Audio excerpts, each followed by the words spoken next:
How's it going, people? Hope you're well and healthy. This is going to be my first YouTube vlog video, so my workout is going to be split in half of what I do for my lower body days. Without further ado, let's go straight into it.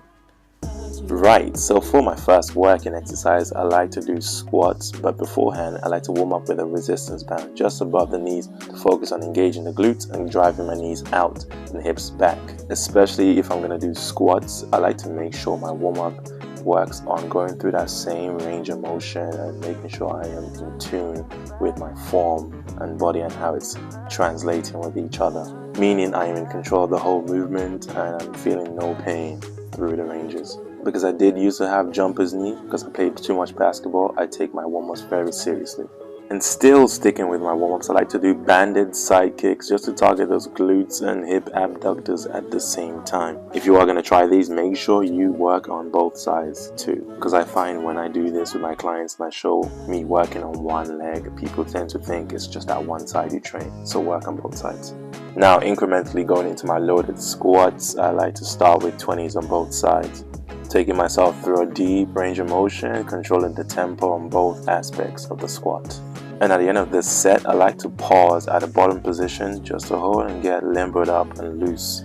As you can see, I'm just hanging in there for just under 10 seconds. Obviously, this isn't all the warm-ups I do. I do go through one where I'm on an incline on a treadmill walking backwards, but I found that was pretty difficult to record. This is probably one of the best reasons why I do advise people to record themselves in the gym, because you may think the weight is pretty heavy and you're moving slow, but then when you look back in the video, you're actually probably flying through it. But in this, I am moving relatively slow, so yeah. So on the next exercise, I like to do some leg press exercise just to get the quads pumped up. So I do have this goal where I'm trying to increase my quad size because I just think big quads look very nice. But I am aware at the moment alone I have to train smart, because if I do too much in a session, I will aggravate my knee pain to come back. So it's all about having patience and just training smart, so I know eventually I'll get there. If you are still watching to this point in the video, please let me know in the comments what you are also aiming for in the gym. Could be small or big, either one, I like to hear it. So for this leg press exercise, I do 3 sets in total, but I aim for 7 reps slow tempo and then 7 reps fast. Now onto the final one for this video, I like to do barbell RDLs. Now as you can see in the video, I am wearing wrist straps because the heavier it is, the limiting factor starts to become my grip.